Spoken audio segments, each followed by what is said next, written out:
What's your advice to them? Day one, first step. Start here, where the arm is flexed, and then they go here.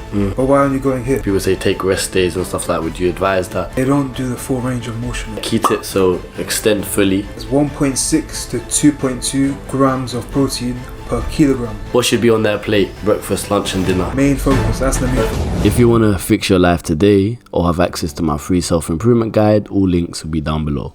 My question to you now is, someone comes to you, says, Fahim, I want to start to taking gym seriously. Yeah. Like day one, beginner, everything. Yeah. You know, it might be some people watching this. What's your advice to them? Day one, first steps. What would you say to them? What are your goals? How many days a week can you train? What experience do you have? What exercises do you like? What don't you like?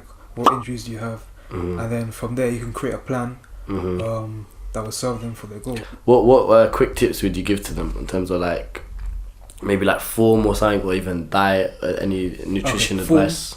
Form.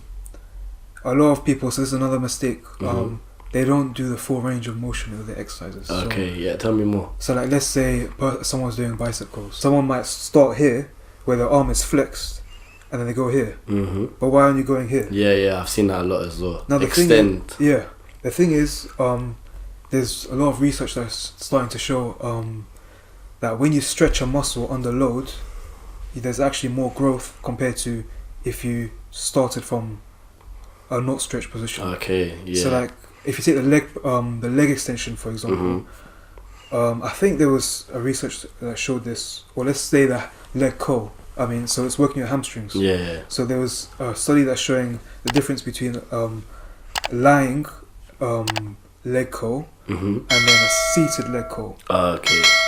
So seated as in you're pulling your legs down, the weight is underneath your legs.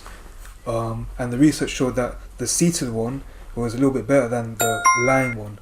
The reason why is because you could get a better stretch with your hamstrings from that seated exercise. Because you hear that a lot. Everyone's like fully extend their muscle. No half reps, that's what they say.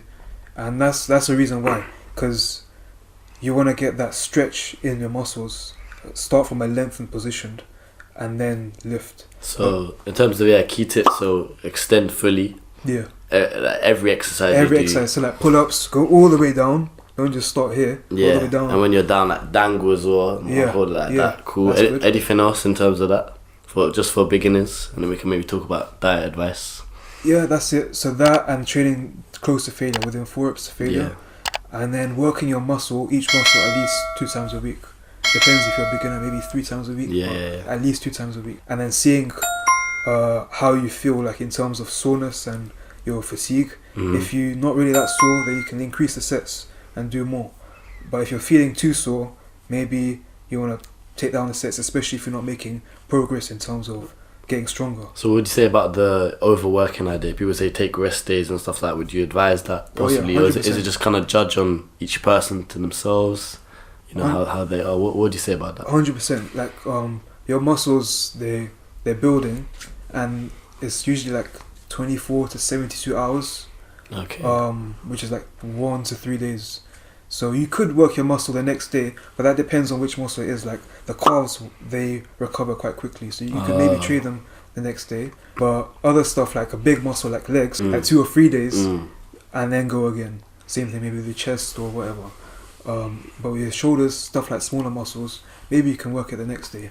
So it's like recovery based in. But yeah. So you need recovery for sure. Yeah, if we just touch on that, people say sleep's quite important and nutrition. Oh, sleep. Advice on that? Sleep. I mean, I could give advice on sleep. I can talk about. Tell me everything. I mean, that's another area that I'm interested in. If it wasn't for sports science, I'll study sleep. Like, I'm interested in sleep. So having a dark room, that helps. So like me, I have a curtain. I have a stick-on curtain on the window. You can have an eye mask. You can have earplugs. Or just to take yourself out and get that deep sleep in it. Yeah. REM sleep, I think. Yeah. REM sleep, that's the important one. And having the fan on. So these are the things that I do. I go like overboard with my sleep. Why would you say sleep's so important? Especially Because for recovery. I've heard of research that shows when a group of people were losing weight, they lost less fat and more muscle when they got less sleep compared to a group of people that were sleeping more and they lost more fat and retained more muscle. Okay. And I think that's to do with like, you know, the hormones that are released when you're sleeping, the recovery aspect. I'm not a sleep expert, but you're interested in it, yeah. But yeah, sleep is very important. At least get 7. Depends on the person. I personally do good on 7.5 hours. Yeah. But yeah. 7 to 9, I think some people say. Yeah. Depends. Obviously, sleep's like the process. Like it's like where your mind repairs, in it. You kind of like reset, and it's quite important for the body in terms of recovery. Yeah. Nutrition. Protein, obviously, everyone says. Okay. Yeah. So protein is the most probably the most important thing. So you want to get at least, I think it's 1.6 to 2.2 grams of protein per kilogram of body weight. Okay. So I like to just go with a number of 2. So like that range is because some people are different. Like some people might have some issues where they can't digest it, or maybe they're vegan. And the protein quality. So just kind of like find an amount that's good for you, isn't it? Yeah, and also like women, the more if you're old women compared to like a young man, the protein needs differ. So like the elderly woman would need, like a grandma, they would need like more protein compared to a young man. But people think it's the opposite. The young man needs more protein. Yeah. People think it's the opposite. No, the young man actually needs less protein. Knowledge is power, man. You hear this? Cool. Tell me more. Because they're more like anabolic. They got all the hormones and they're more likely to build muscle. But the elderly woman, she needs to be, I think, more mindful of like aging, kind of things like sarcopenia, which is when you lose muscle. So yeah, so that range is that's the reason why there's a range. But generally, I like to go for 2 grams per kilogram. Okay. And in terms of protein, also you want to spread it out, because each time you take in a certain amount of protein, so it's like, you know, protein, how there's amino acids. Yeah. So there's a certain amino acid called leucine, and that's one of the more important amino acids that you have to take. Yeah. And when you hit a certain threshold of that, it stimulates the muscle growth that you need. So usually you'll get that certain amount of amino acids from about 20 to 30 grams of protein.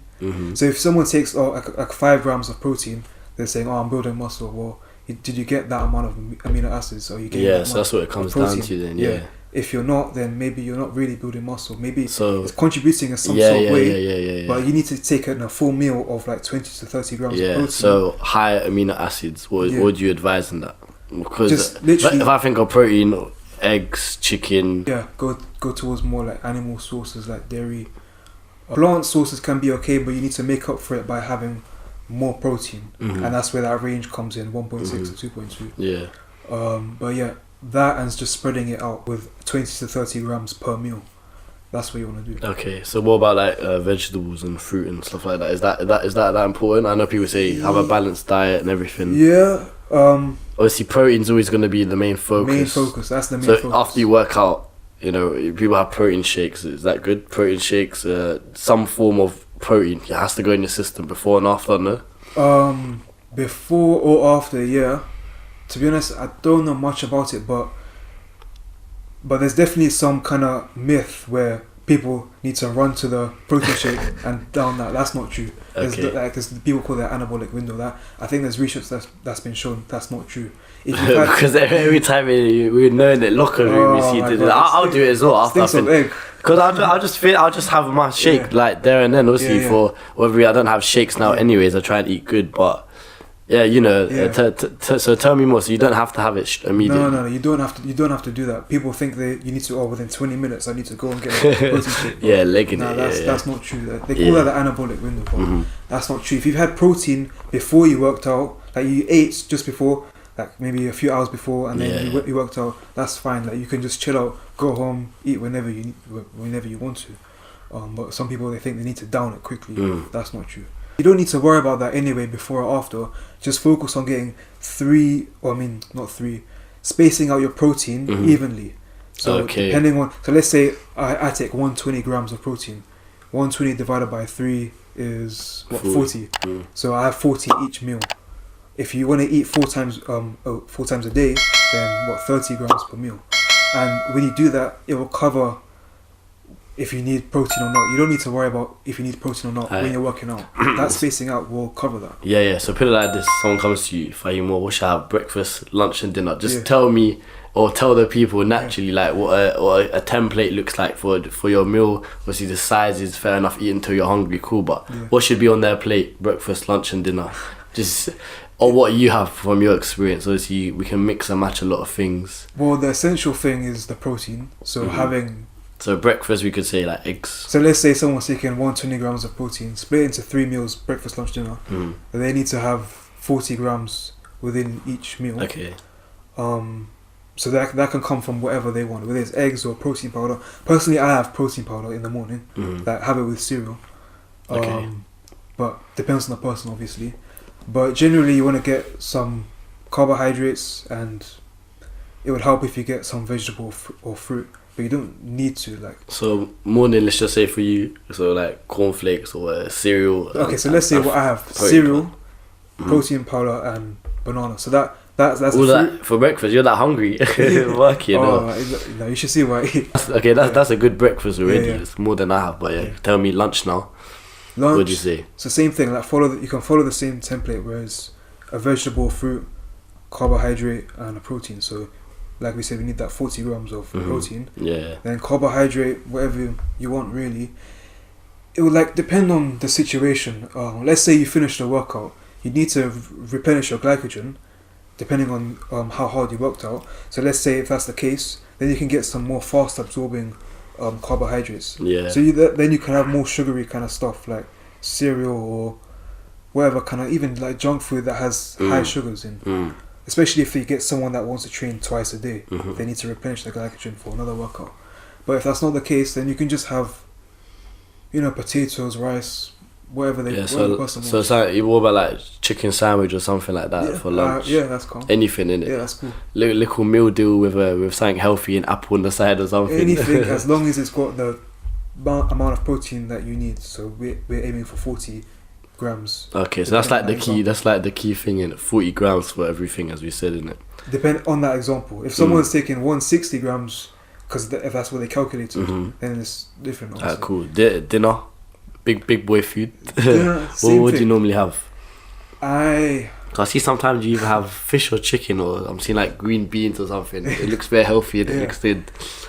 I have like whatever. It's literally the same principle. Just same thing. Protein again. Have whatever you want.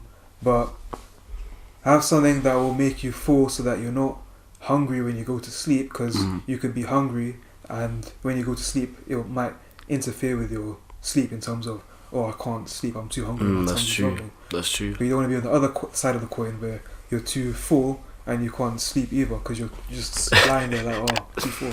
What's your advice on snacks? Snacks? Good, bad, moderation, I guess. Again, I'm assuming it.